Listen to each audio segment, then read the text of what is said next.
और ये केवल एक ही बात के लिए मारे गए कि ये जो जमीन है ये हमारी है, ये जो जंगल है ये हमारा है, यहाँ का जो पानी है वो हमारा है, और ये जो समाज है ये हमारा है, हम यहाँ के मालिक हैं। हमारी जमीन को मत लूटो, हमारी माँ बहनों की इज्जत को मत लूटो, हमारे पानी को मत लूटो, हमारे जंगलों को मत लूटो। इसके लिए 60,780 लोग मारे गए। दुनिया में सह्याद्री जैसे बेल्ट में दुनिया में इतने लोग कहीं मारे नहीं गए जमीन के लिए। झंबाड़े सर,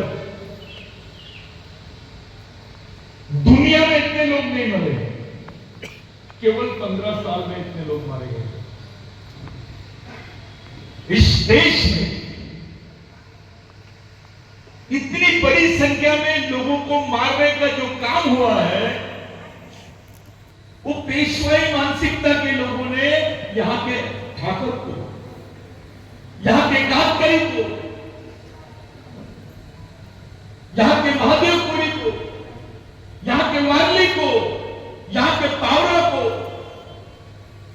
यहां के गालिब को पकड़ पकड़ के मारे। मैं ये जो बोल रहा हूं, इस पर मेरे साथ महाराष्ट्र का, इंडिया का कोई भी आदमी खुलेआम, कोई भी इतिहासकार खुलेआम डिस्कशन करे। मैं ऑथराइज तरीके से बोल रहा हूं। इतनी बड़ी संख्या में देश में नहीं, वर्ल्ड में लोग 13 साल की अवधि में इतनी बड़ी संख्या में कहीं नहीं मरे। अभी यूक्रेन का वॉर चल रहा है, 2 साल से चल रहा है, 2 साल में इतने लोग नहीं मारे गए। इतनी बड़ी संख्या में आदिवासियों को मारा गया है यहां पर, और इतनी बड़ी संख्या में लोगों ने अपनी जान का बलिदान दिए सिर्फ और सिर्फ जमीन के लिए। मैं राघोजी भांगरे,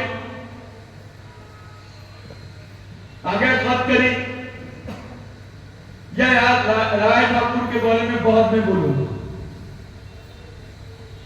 पहले मैं ये जो बता रहा हूं, ये ऑथराइज बात कर रहा हूं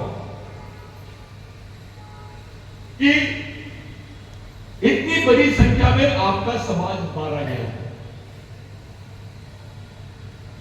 सह्याद्री के इगतपुरी से लेकर तो जहां तक के आप अहमदनगर से ले जाकर आप जहां तक के हमारे राघोजी भांगरे की जन्मभूमि है, वहां तक के अगर आप देखोगे, ये तो उसकी शहीद भूमि भी नहीं है। यहां पर उन्होंने प्लानिंग किए थे, जो आप लोग भाग्यजी जिसको बोलते हैं, यहाँ राघोजी भांगरे, केवल राघोजी भांगरे नहीं, राय ठाकुर के भी लोग, हर कम्युनिटी का, हर आदिवासी आदमी, चाहे वो कातकरी हो, ठाकर हो, महादेवपुरी हो, ये आंदोलन एक साथ चलाए। कभी यहां पर भेदभाव नहीं हुआ। कुछ ऐसे लोग समाज में पैदा हो गए जिनको छोटे छोटे पद के लिए जाति का सहारा लेना पड़ता है।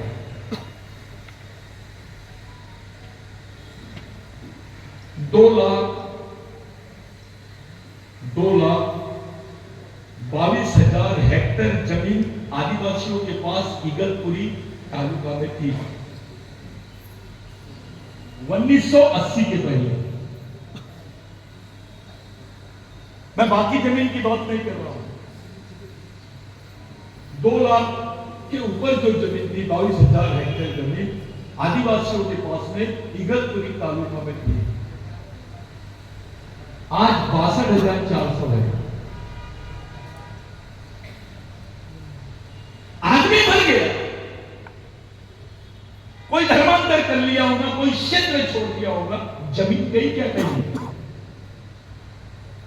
वो जमीन कहां पर है? 1980 से केवल अभी 62,000 जमीन बची है, हेक्टेयर जमीन तुम्हारे पास में बची है आदिवासियों की मालिकियत की जमीन।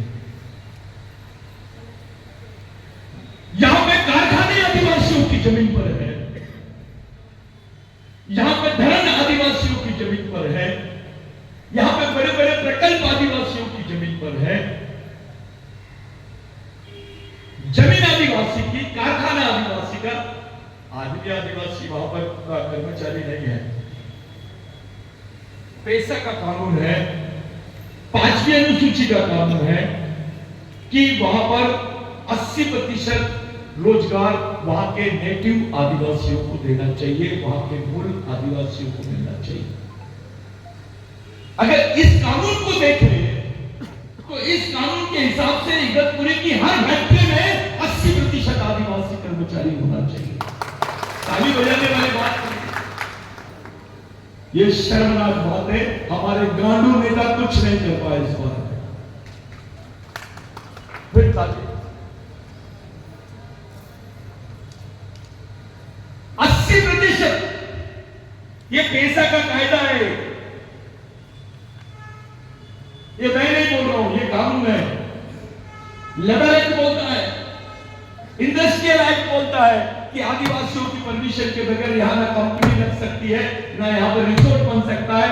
और 5वें अनुसूचित क्षेत्र की जमीन नॉन ट्रांसफरेबल लैंड है, राज्यपाल को भी इसके अधिकार नहीं है।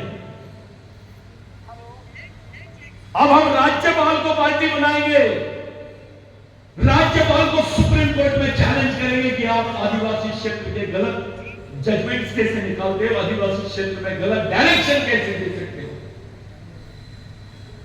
राज्यपाल को भी पावर नहीं है, राज्यपाल केवल स्वरक्षक है। जो चौकीदार है वो मालिक कैसे हो सकता है? राज्यपाल मालिक न होते हुए भी गलत तरीके के यहां पर इन्होंने आदेश निकाले और हमारे नेता सब चुपचाप थे।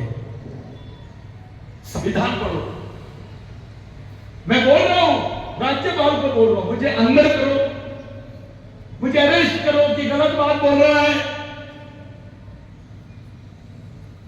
सिर्फ 60,000 हेक्टेयर जमीन तुम्हारे पास में बची है। अरे अपनी औकात केवल जमीन की वजह से है। मार मार के आदिवासियों से जमीन छीनी जा रही है, पिलाकर, डराकर, धमकाकर। आपसे जमीन छीनी जा रही है। फिल्म इंडस्ट्री के लोग, बड़े बड़े उद्योगपति लोग केवल आदिवासियों की जमीन पर इंटरेस्ट दे रहे, क्योंकि आदिवासियों की जमीन की कीमत कम है। इसी पेशा के क्षेत्र में गैर आदिवासी की जमीन की कीमत 1 करोड़, तो आदिवासियों की जमीन की कीमत 10 लाख। ऐसा क्यों? यह 5वें अनुसूची का क्षेत्र है। It's area of 5th schedule. Sir, आदिवासियों की जमीन 10 लाख रुपए एकड़ और नॉन आदिवासी की जमीन 1 करोड़ रुपए एकड़। कानून बोलता है कि 5th शेड्यूल की जमीन जो है आदिवासियों की, वो नॉन ट्रांसफरेबल है, अपरिवर्तनशील भूमि। अगर वो जमीन अपरिवर्तनशील है तो यहां पर इतने बड़े बड़े रिसोर्ट और इतने बड़े बड़े इंडस्ट्री कैसे बने? स्टेट को भी पावर नहीं है, राज्य सरकार को भी अधिकार नहीं है अपरिवर्तनशील जमीन को ये करने का। 1980 में पहला आदिवासी लैंड रिस्टोरेशन एक्ट बना, जिसको बोलते हैं आदिवासियों की जमीन उनको मिलनी चाहिए। वो कानून की धज्जियां उड़ गई। मैं 2009 से तो 2024 तक की बात करता हूं। एक शासनकाल बीजेपी का भी था और दूसरा शासनकाल कांग्रेस का भी था। बाला साहब थोराट थे महसूल मंत्री, उसके पहले और कोई मंत्री होगा महसूल मंत्री। मैं उनसे पूछता हूं, आदिवासियों की जमीन क्या यहां के आमदार या कोई रेवेन्यू मिनिस्टर के ऑर्डर से ट्रांसफर हो जाती है क्या? लेकिन इस क्षेत्र में हुआ है, ऐसे एविडेंस है खुलेआम। यहां पर केवल एक परिपत्र लेकर यहां के कलेक्टर तहसीलदार ने उसको ट्रांसफर कर दिया लैंड। उसकी प्रोसीजर होती है कि आदिवासियों को आप भूमि नहीं कर सकते, आपको संबंधित विभागों की एनओसी लगती है, इसको स्टेट परमिशन बोलते हैं। उसके बगैर खुलेआम नंगा नाच इस क्षेत्र में हुआ, जिसकी आवाज बिरसा ब्रिगेड के माध्यम से उठाई गई। मैं पूछना चाहता हूं आपसे, आपका कौन सा नेता आपकी लड़ाई के लिए सामने आया? यह मेरा खुला सवाल है। अरे दादा, सतीश दादा, आप मत बोलो इसके बारे में, यहां पर तो लैंड माफिया है। अरे मरने की किसको चिंता है यार? किसको चिंता है? जिसकी जीने की व्यवस्था नहीं है वो मरने की चिंता क्यों कर रहा है?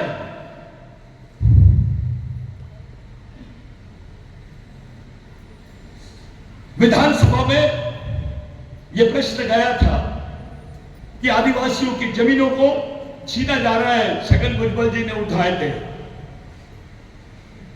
जब वो पवार साहब के साथ में थे। कौन किधर है, मुझे इससे कोई लेना देना नहीं है। ये प्रश्न उठाए थे, सरकार ने क्या करी? केवल बुलाई वो आदिवासियों को, बेचारे ठाकर आदिवासियों को, वारली आदिवासियों को, महादेवपुरी आदिवासियों को, उनको बोले कि हम ही कार्रवाई करत आओ।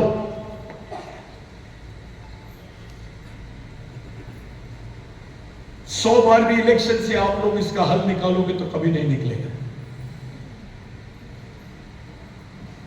कुछ लोग बोल सकते हैं कि सतीश दादा बोल क्या रहा है। आपका समाज जिंदा है, इसकी सबूत देना पड़ेगा आपको। आप मर गए हो, अब आपके आंखों के सामने, अरे आपकी मां से ज्यादा इंपॉर्टेंट चीज है जमीन। आदिवासी उसको आई बोलता है, आई यानी मां नहीं होता, मां से बड़ी होता है। शब्द आई का मतलब बहुत बड़ा शब्द है हमारे यहां। हम लोगों के जीवन का सबसे मुख्य आधार है जमीन। 5वीं अनुसूची के क्षेत्र में कानून बोलता है, मैं नहीं बोल रहा हूं, कि यहाँ पे इंडस्ट्रियल सेक्टर में यहाँ के बड़ी बड़ी फैक्ट्री से JSW है, यहाँ महिंद्रा है। क्यों चुपचाप है? कोई नेता, कोई पार्टी इस पर बात क्यों नहीं कर रही है? पहले इस पे तो चर्चा हो जाए। इसलिए चुपचाप है क्योंकि सब लोग केवल आदिवासियों का तमाशा देख रहे हैं। सबको मालूम है हमको इंडस्ट्रियलाइजेशन करना है, हमको इस जमीन को लूटना है, आदिवासियों को खत्म करना है। जब ऐसी परिस्थिति दिखती है कि जब आदिवासियों की जमीनें खुलेआम लूटी जाती है और कोई पार्टी नहीं बोलती है, उस पर सब खामोशी रहते हैं, तो ऐसा लगता है कि हमारी लड़ाई तो पूरे लोगों के साथ है, पूरे सिस्टम से है। कौन सी पार्टी से टिकट चाहते हैं आप साहब? कौन सी पार्टी से टिकट चाहते हैं आप? आपको नहीं देंगे, नहीं मिलेंगे, आपका कोई वाली नहीं। और कौन टिकट चाहता है? आपको भी नहीं देंगे, आपका भी कोई वाली नहीं है, आपका समाज लावारिश है। कोई कांग्रेस वाले आपको पूछेंगे नहीं, आपको पवार साहब भी नहीं देंगे, क्योंकि पवार साहब पूछेंगे तुम्हारा समाज कहां है, क्यों देंगे तुमको टिकट? मुट्ठी भर लोग हैं, वो लोग बोलते हैं कि हमको टिकट होना, उनको पहले दे देंगे सब। अपना समाज खामोश है। दादा ने बहुत अच्छी बात बोले आपने कि भाई हमारा डेवलपमेंट नहीं हुआ, इस देश में आदिवासियों का डेवलपमेंट नहीं हुआ। मैं आपसे पूछता हूं, इस देश में मुसलमानों का भी डेवलपमेंट हो, उनके पास आरक्षण नहीं है, कपड़े कचरे उठाने का भी काम करता है मुसलमान, लेकिन उसके पास में सिस्टम है, उसका एक सोशल सिस्टम है। आपके समाज का कौन सा सोशल सिस्टम है? जिस समाज की कोई सामाजिक व्यवस्था नहीं है, जिस समाज का कोई सामाजिक कार्यक्रम नहीं है, वो कैसे प्रोग्रेस करेगा? इस देश में वही समाज जिंदा है जिस समाज के पास में सामाजिक कार्यक्रम है, जिस समाज के पास सामाजिक मिशन है। अपने समाज के पास कुछ नहीं, इसलिए अपना प्रोग्रेस नहीं हो पाया है। गाड़ी खरीद लेने से, फॉर्च्यूनर में घूमने से, महंगे कपड़े पहनने को प्रोग्रेस नहीं बोलते। आपके पास 100 करोड़ रुपए होंगे तो भी आप इस सिस्टम में अभी आपकी औकात कुछ नहीं है। आप अपनी मर्जी से कुछ नहीं कर सकते। आपका बच्चा सुरक्षित नहीं है। चलो मैं आपसे एक चैलेंज करता हूं। सब लोग बैठे हैं, सब अपने परिवार के लोग हैं, सभी सामाजिक लोग हैं। 95 ग्राम पंचायत है यहां पर, 90 ग्राम पंचायत है शायद। उसमें से 65 ग्राम पंचायत जो है वो पैसा में आती है। इसका मतलब यह है कि वो 90% से ज्यादा यानी 100% आदिवासी है। क्या जरूरत है किसी पार्टी वर्टी की? आरक्षण तो आदिवासी का है, पार्टी की यूज करेंगे। तुम तय कर लो ना, और ये तय कर लो समाज के सामने, एक बात को तय कर लो, समाज बड़ा की पार्टी? जब अगर सबको मालूम है तो पार्टी कहां से आ रही है बीच में? मैं बीजेपी चाहो, मैं कांग्रेस चाहो, मैं राष्ट्रवादी कांग्रेस चाहो, हम पार्टियों को क्यों बड़ा कर रहे हैं? हम समाज को बड़ा करने की पहल कर रहे हैं, पार्टी ऑटोमेटिक पीछे आएंगे। एक जगह समाज होना, ये आरक्षण नहीं करके हम लड़ रहे हैं। बिगर आरक्षित सीट पे चलो लड़ो, अपनी औकात समझ में आ जाएगी। अपने को कौन महत्व देता है?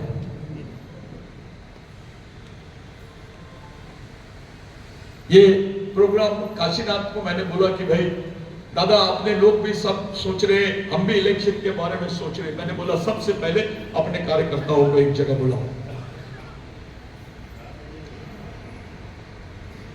साथियों, मेरा बहुत अच्छे संबंध है। मेरे को कम से कम 100 फोन आए कि सतीश पेंद्राम दादा आप शरद पवार से बात कर लो। कुछ फोन आए आप राहुल गांधी से बात करो। कुछ फोन आए आप संजय राउत, उद्धव ठाकरे से बात करो। मैं क्यों बात करूं? मेरे समाज से कौन बात करता है यह महत्व की बात है। मेरे से कौन बात करता है यह महत्व की बात है। हमारा सामाजिक वैल्यू, मिशन में व्यक्ति का कोई वैल्यू नहीं होना चाहिए। अरे भाई आज हम कल को मार देंगे, तुम लोग क्या करोगे? समाज का वैल्यू क्या है यह महत्व की बात है। आपसे, इस समाज से किसी ने डिस्कस किया? पूछा साहब अपने से किसी ने? अपने समाज को कोई पूछ रहा है? जब तुमको कोई पूछ ही नहीं रहा है, इसका मतलब साफ है अपने समाज की कोई औकात नहीं है। मैं या पार्टी चाहूं, मैं त्या पार्टी चाह रहे, कोणत्याही पार्टीचे राह भावा तू, आपली कंडिशन एकच आहे। हमारी कोई वैल्यू नहीं है। We have no values in democratic system. इस पॉलिटिकल सिस्टम में आदिवासियों का वैल्यू 0 है। सबको मालूम है ये आदिवासी बहुल एरिया है। समाज से कौन बात करता है? व्यक्ति से बात कर लेते। तेरे पास 5 गांव है, तेरे पास 20 गांव है, तू इतने ले ले, तू उधर ले ले, तू ये वाला काम कर ले। ये जो काम है बंदर बाट कर देते हैं, यहां पर आमदार बन जाता है। किसी को भी आमदार बना सकते हो। क्षेत्र आदिवासी का है और आपका भविष्य निर्णय लेता है गैर आदिवासी आपको, जिसका तुम्हारे दुख दर्द से कोई लेना देना नहीं है। वो लोग बैठ के तुमको लूटने की तैयारी करते हैं और वो तय करते हैं आमदार कौन बनेगा। अब इगतपुरी का आमदार अगर दूसरे तय कर रहे हैं तो हम क्या कर रहे हैं? मिशन काय के लिए चला रहे हैं? बंद कर दो इसको, फिर पार्टी चलाओ, शॉर्टकट है वो। मैं कार्यकर्ता नेता भी बैठे, आप बुरा नहीं मानना, मैं सिर्फ बिरसा ब्रिगेड के कार्यकर्ताओं को बोल रहा हूं, बंद कर दो मिशन, मत चलाओ, इसकी कोई जरूरत नहीं है। ठीक है, पवार साहब का हम रिस्पेक्ट करते हैं, बहुत बड़ी बात है, क्योंकि सोशली हमारे लिए एक अलग टाइप का अनुभव है और वो पैकेज हम चाहते, वो पैक हम चाहते हैं। अगर वो चीज निर्माण नहीं होती है तो वहां पर भी हमको स्टॉप होना पड़ेगा, क्योंकि समाज बड़ा है, समाज का भविष्य देखना है, हमको सबका उपयोग करना है, सबकी मदद लेना है। मैं आपसे पूछना चाहता हूं, हम बड़ी बड़ी बात कर लेते हैं। 2,22,000 हेक्टेयर जमीन का मैंने जिक्र किया था, आदिवासियों की जमीन थी। रेवेन्यू में रिकॉर्ड देख लो, मैं ऐसा कुछ नहीं बोल रहा हूं। अभी बची कितनी? 60,000 हेक्टेयर जमीन बची आदिवासियों के पास में इस सेंटर में। अब मैं कौन सा आदमी है जिसमें यह ताकत है कि जो 1.5 लाख हेक्टेयर तुम्हारी जमीन गई तुमको वापस ला के देगा? मैं उसको नेता बनाने के लिए तैयार हूं।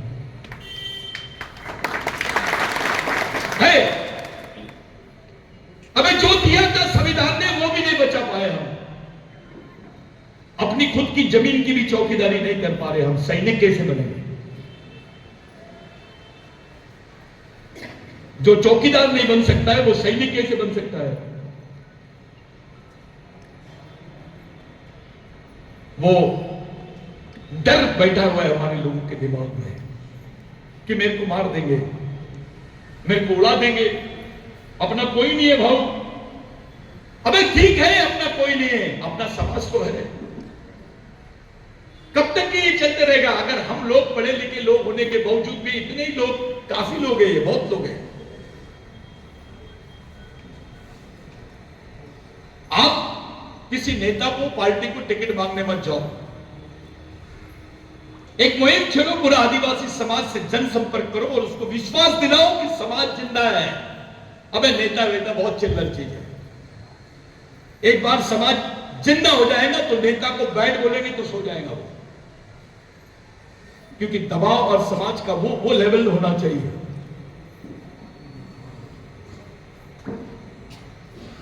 इस समाज को केवल समाज ही बचा सकता है, कोई नहीं बचा सकता है।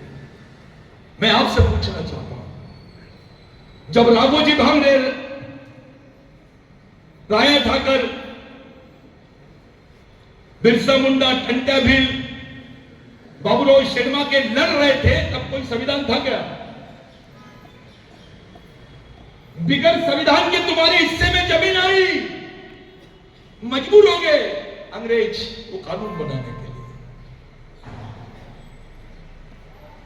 बहुत लोग बोलते हैं मैं जमींदार हूं, माझ्याकडे इतनी एकड़ जमीन है। अब तीसरे पीढ़ी में जाके तेरा रिकॉर्ड निकाले, तेरे को जमीन किसने दिया? तेरे को जमीन देने वाले भगवान का नाम राघोजी भांगरे है। कौन से भगवान ने जमीन दिया? मैं जब पूछता हूं तो वो चुपचाप रहता है। वो महादेव की तरफ देखता है, राम की तरफ देखता है, कृष्ण की तरफ देखता है। कोणत्या देवाने तुला जमीन दिली? संविधान में अधिकार मिले ये अलग पहलू है, लेकिन आदिवासियों के हिस्से में मालकियत है जमीन की। जब पूरी जमीन पेशवाइयों ने तुमसे छीन ली थी और अंग्रेजों के रिकॉर्ड में उसको दर्ज करवा दिया गया था, अपने राजाओं ने भी धोखा दिया है। सरदार भी गद्दार था अपना। आदिवासियों की मालकियत की जमीनों को इन्होंने सरेंडर किए गवर्नमेंट को, और गवर्नमेंट से रॉयल्टी ली, लूटे। वो जमीन में आदिवासी पूरे बेघर हो गए, बेचारे भूमिहीन हो गए। जो भूमि कायदा बनवा है, जिसको आप लोग फॉरेस्ट प्रोटेक्शन एक्ट जो बनाए, वन भूमि अधिकार, ये राघोजी भांगरे की लड़ाई है, बिरसा मुंडा की लड़ाई है, टंट्या भील की लड़ाई है, बाबूराव शर्मा की लड़ाई है। ये इनको कल्पना आई कि भाई आदिवासियों को कुछ दे देना चाहिए। अबे देश की 90-80% जमीन आदिवासी की थी। मैं नहीं बोल रहा हूं, 1822 का रिकॉर्ड है। किसी देश में ऐसा सुने? इस देश में 28 या 29 राज्य है। उन 29 राज्यों में से 15 राज्य आदिवासियों के हैं। किसी वर्ल्ड के कौन सा देश है ऐसा जहां पर ऐसा है?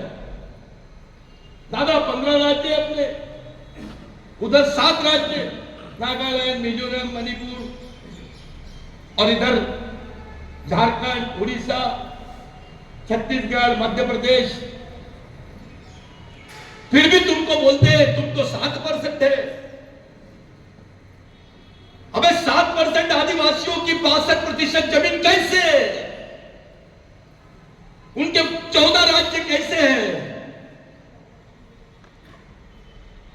ये देश आदिवासियों का था, है और रहेगा। उस लड़ाई के लिए इस मिशन का जन्म हुआ है। इलेक्शन आएंगे जाएंगे, 25 आदिवासी लोग लड़ेंगे, तुम्हारे भाई रहेंगे, उसमें से कोई एक जीत के आ जाए, और जीतेगा वही जिसको वो लोग चाहेंगे, तुम नहीं चाहोगे। तुम्हारे मर्जी से तुम अपना प्रतिनिधित्व चुनने की ताकत तुम्हारे में आज नहीं है, तुमको टिकट नहीं मिलेगी। लेकिन इस मंच से आज मैं ये बात बोलना चाहता हूं, अगर आदिवासी समाज की बात सुने बगैर कोई भी पार्टी किसी को भी टिकट देगी, उनकी बाकी सीटें भी गिरेगी। अगर इस समाज का रिस्पेक्ट नहीं होगा तो, इस समाज की जनभावना और इस समाज की अंतरात्मा को टटोले बगैर, इस समाज की मानसिकता, इसकी मान्यता को जाने बगैर, संगठन को विश्वास में लिए बगैर कोई भी पार्टी अगर ये बात करेंगी इस विधानसभा में, वो हमको कोई सत्ता वत्ता नहीं होना। अगर आप हमसे हमारी हक की सीटें छीटेंगे, अगर आप हमको खाने नहीं देंगे, तो हम आपके खाने में मट्टी डाल सकते हैं, छीट तो नहीं सकते, लेकिन आपको खाने भी नहीं देंगे। इतनी ताकत पैदा करो हर जगह, हर क्षेत्र में। पूरे महाराष्ट्र में एक ही बात चल रही है, दलित किधर है, ओबीसी किधर है, मराठा किधर है, कोई ये बात ही नहीं कर रहा आदिवासी किधर है। उनको लगता है आदिवासी का तो कोई जनसंख्या ही नहीं है। साथियों, 25 सीट आरक्षित है आदिवासियों के लिए, और महाराष्ट्र में 29 सीट ऐसे हैं विधानसभा की जहां पर आदिवासी तय करेगा कि कौन जीतेगा। 32 और 25 कितने हो गए? 54। यानी आदिवासी समाज ने अगर तय कर लिया तो 54 विधानसभा सीट पर वो अपना प्रभाव रखता है। जो 54 विधानसभा सीट का मालिक है उसको बोलते हैं कि आदिवासी के बारे में कोई चर्चा ही नहीं करता है। 54 विधानसभा सीट आदिवासियों की मर्जी के बगैर हो ही नहीं सकती, ये वास्तविकता है। इस पर मिशन ने काम किया है। मुझे राज्य के माननीय और अनुभवी नेताओं ने बोला, अरे आप अपनी रिपोर्ट दो। मैं तो दूंगा ही, लेकिन कम से कम मेरे समाज को मालूम हो कि अपनी कितनी सीटों पर आदिवासियों का प्रभाव है। पूरे महाराष्ट्र को सबसे ज्यादा अगर कोई प्रभावित कर सकता है तो केवल आदिवासी समाज। अगर मुस्लिम भाई ने चाहा, दलित भाई ने चाहा, ओबीसी भाई ने चाहा, मराठा भाई ने चाहा कि आदिवासियों को साथ में रखकर आदिवासियों का प्रतिनिधित्व बने, तो आपके 25 नहीं, कम से कम 35 आमदार रह सकते हैं। जहां पे आदिवासियों की जनसंख्या साहब 40% से ज्यादा है, ऐसे क्षेत्र भी है। वर्धा का आरवी है, यवतमाल का वनी है, जुन्नर है। ऐसे मैंने 20 सीटों का नाम बताया हूं जहां पर हमारी जनसंख्या इस प्रकार है कि हमारी दखल ली जा सकती है। देखना यह है कि हमारे बारे में सोच रहा कौन है। जो आरक्षित है वहां तो देना ही है, गैर आरक्षित सीट पर हमारा क्या, उस तरफ भी अपना ध्यान ले जाओ। मैं आपको बताना चाहता हूं, मिशन ने एक बात तय किया है कि जितने 5वीं अनुसूची के क्षेत्र है जहां पर पेशा कानून लागू होता है, वहां पर समाज जोड़ो, आदिवासियों के सामाजिक अधिकारों को बचाने का और समाज जोड़ो अभियान चलाएंगे। मिशन का कोई कैडर इलेक्शन के पहले 15-20 दिन पहले, आचार संहिता के पहले, कोई भी कैडर मिशन का कहीं पर भी अपना समय खराब नहीं करेगा। जितने लड़के हैं जो गर्व से ये टोपी पहनते हैं, आज इगतपुरी क्षेत्र की बात कर रहा हूं, बहुत सारे लोग मैंने देखा, इस सब इंटरेस्टेड लड़के हैं, सब बहुत अच्छे अच्छे लड़के यहाँ पे काम कर रहे हैं। पूरे लोग गांव-गांव में अपनी सामाजिक पंचायत का अभियान शुरू करो। महिलाएं जितनी है, जितने महिला कार्यकर्ता है, पूरे गांव-गांव में जाके अपना सामाजिक महापंचायतों का गठन करो।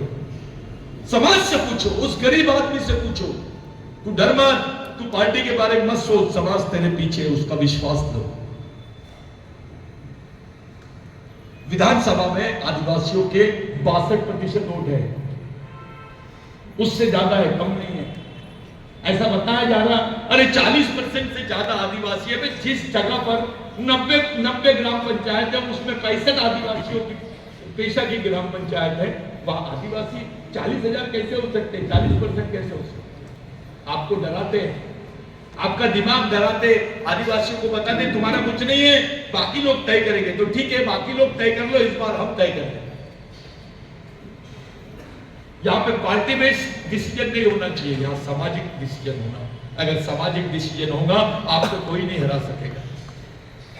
जब राजनीतिक डिसीजन होता है, आप कमजोर पड़ जाते हैं, क्योंकि आपके बदले का निर्णय कोई दूसरा ले लेता है। अरे बहुसंख्य की आपकी है, आपको कुछ नहीं करना है, सामाजिक डिसीजन ले लेना है। फिर जिस पार्टी को समझता है, जिस नेता को समझता है कि नहीं इस समाज का वैल्यू है, वो तुम्हारा सम्मान में बैठ के तुमसे बात करेगा, तुमसे अनुमति लेगा, तुम्हारे साथ सामाजिक गठबंधन करके वो बात करेंगे। राजनीतिक गठबंधन की तरफ नहीं जाना है हमको सामाजिक गठबंधन की तरफ जाना है। साथियों, इसके लिए राजनीति नहीं, रणनीति की जरूरत है।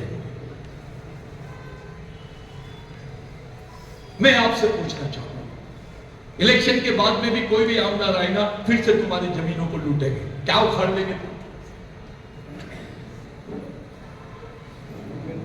अरे मैं यहां के जमीनों की केसेस को सुप्रीम कोर्ट तक की छोड़ो, मैं अभी तक के बॉम्बे हाई कोर्ट तक की नहीं ले जा पाया।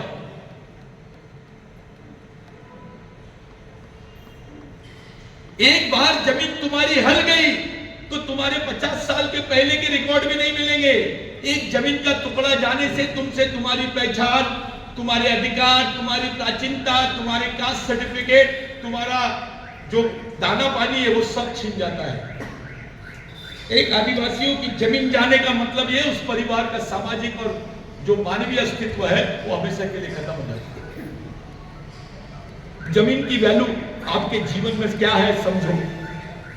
कोण बोलता है आता बोगस आदिवासी आरक्षण दिलं ते केलं ते तसं केलं। बे आरक्षण क्या है वो बता। आरक्षण का मतलब तब है जब वैकेंसी है।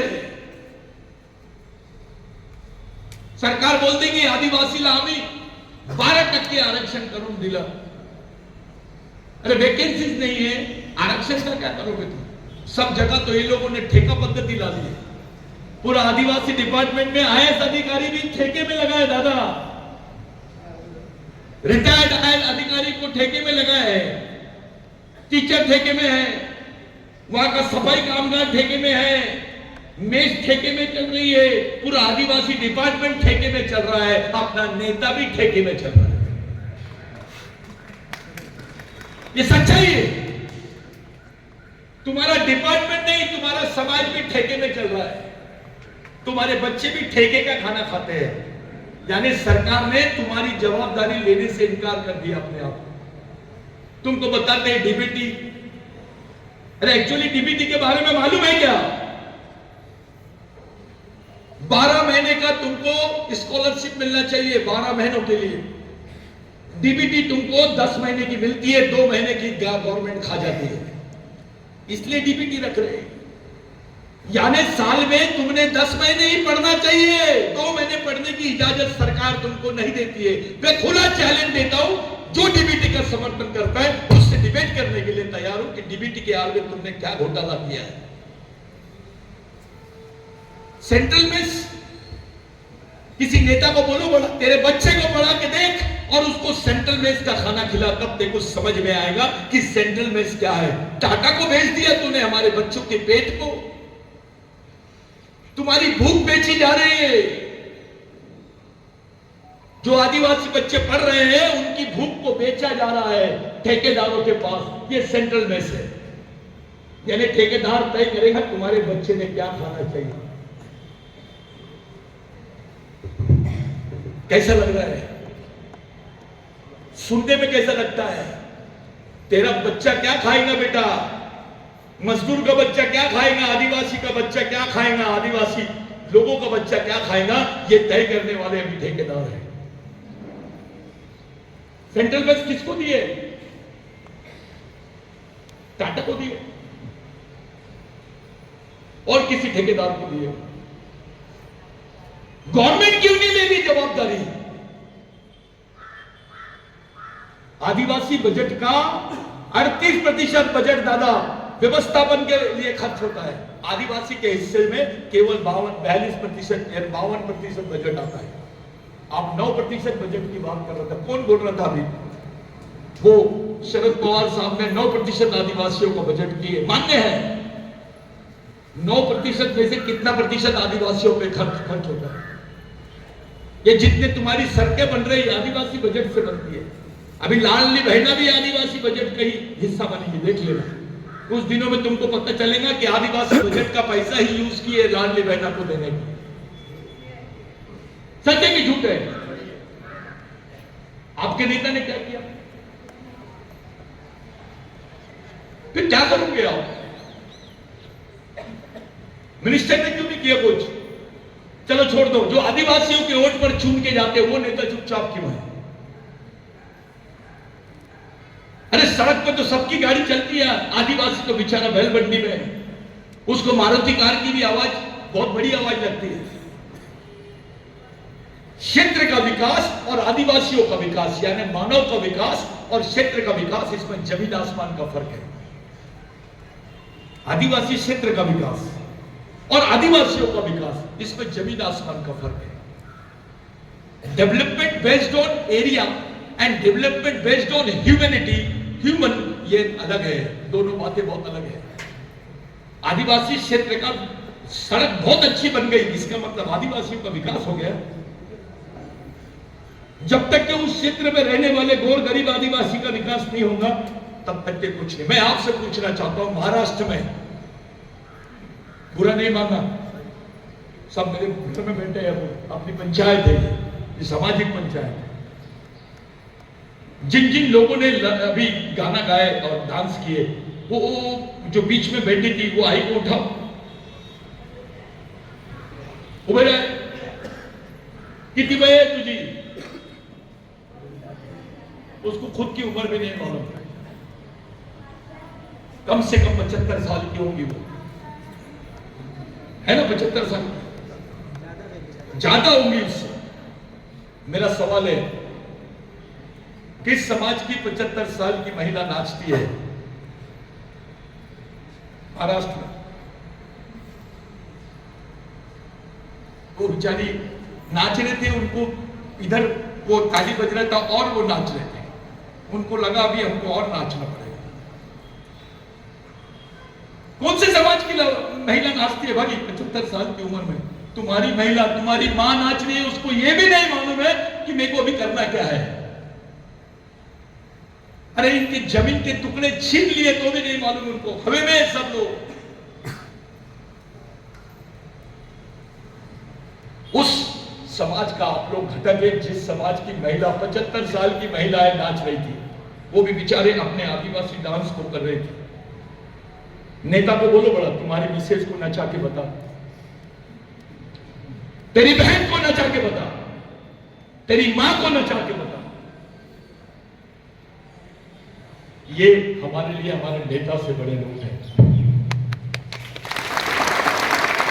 मैं जब वो रो रहे नाच रहे थे तो मेरे आंख में आंसू आ गए कि मेरे सामने मेरी इतनी बड़ी उम्र की मां नाच रही है और मैं बैठा हूं। मैं इतना बड़ा नेता बन गया क्या?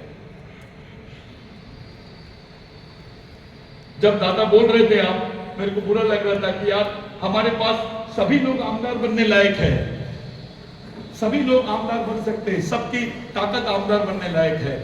किसी को भी टिकट दे दो, अगर खोसकार बन सकता है आमदार तो आदिवासी का मजदूर आदमी भी बन सकता है। खोसकर जैसा व्यक्ति हमारे समाज का बन सकता है, कोई भी बन सकता है, क्यों नहीं बन सकता है? अब मैं एक सवाल पूछूं, हर आमदार से पूछो, तुमने आदिवासी के बारे में विधानसभा में कितने बार प्रश्न उठाए? कितने प्रश्न उठाए? जो टिकट मांग रहे, लड़ना चाहते हैं, उनसे पूछो कितने बार जेल यात्रा किए, कितने समाज में जाके प्रशिक्षण शिविर लिए, कितने बच्चों को तैयार किए, कौन से आंदोलनों को हम लोगों ने खड़ा किए, कितने सामाजिक आंदोलन किए, क्या कर सकते हैं हम? अरे पार्टी टिकट देगी तो ही हम जीत सकते क्या? बस यहाँ जितने भी लोग बैठे दादा, सब लोग बैठे, आपको किसी को भी टिकट नहीं मिली, क्या करोगे बताओ? बस एक ही सीट दूंगा, सब समाज एक करके। कैसे करेंगे? ये था ना हमने, अभी घोष कर आया था, अभी सब हमारे इकट्ठा होके एक ही दिया, बाद में घोष कर वो आया, क्योंकि हमारा पूरा तालुका एक साथ करता है। लेकिन अभी कैसा कोई ज्यादा लोग हैं, इसलिए रेत में इकट्ठा करके ये सीट हमारी रहेगी, आदिवासी की रहेगी, ये कोई दावा नहीं सकता था। आपका समाज आपकी सुन रहा है क्या? समाज में सुनेगा तो पिछले डब कैसे सुना? वो पार्टी के लिए सुना, पार्टी के लिए नहीं, सब अनिल के आने के शिवसेना के था, राष्ट्रवादी के था, कांग्रेस के था। बोलिए क्या संभव है? तुमको टिकट विकेट नहीं दिए, तुम्हारे लोगों को इन लोगों ने भाव नहीं दिए, क्या करोगे? पहला सवाल। उनकी मर्जी से देंगे वो किसी को, आपकी मर्जी से देंगे? समाज की मर्जी से क्या हो रहा है?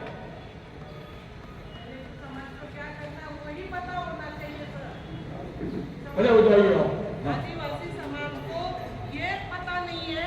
मैं एक महिला हूँ, बोलती हूँ। क्या नाम है आपका? मेरा भारती कितने नाम है अपना आदिवासी समाज का आपका आहे क्या किसके लिए आपण आलो कशासाठी हेच अजून माहिती नाही आहे.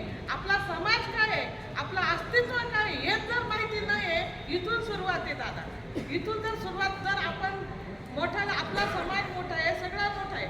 पेसा भरतीसाठी 3 दिवस पुरा उपोषणला बसतात, आमदार खासदार येतात, तरी त्याच्याकडे लक्ष दिलं जात नाही. कारण का तर हा मरेल माणसासारखा शांत राहिलाय म्हणून हा समाज मागे राहिलाय. त्याचं कारण तर आपणच स्वतः आहे. आपण स्वतः का दुसऱ्यांना हे द्यायचं, अधिकार द्यायचा? आपण स्वतः मनाला बाळगा ना. आपण का खासदार होऊ शकत नाही, आमदार का होऊ शकत नाही? माझं ते म्हणायचं आहे. कारण प्रत्येक बाया काय म्हणतात, आज तिला करायचंय. आज आदिवासी समाजाचा आदिवासीमध्ये आपल्या आदिवासीच्या परिषदेचा मेळावा आहे, किती लोकसंख्या उपस्थित राहील, जाऊ दे रे, त्यांचं चाललंय. मराठा समाजाच्या पुढे काला जायचं, आपल्या काका बांधावर कामाला जायचं. ह्या धाकाने काम मिळणार नाही. पण आपले मुलं आदिवासी शिकताय, पण आज समजतंय पता नाही की आपली तो क्या करते हैं. ठीक है, किसके मन में और क्या आइडिया है? क्योंकि यहां पर कोई भाषणबाजी नहीं, निर्णय होगा. कोई दिमाग है?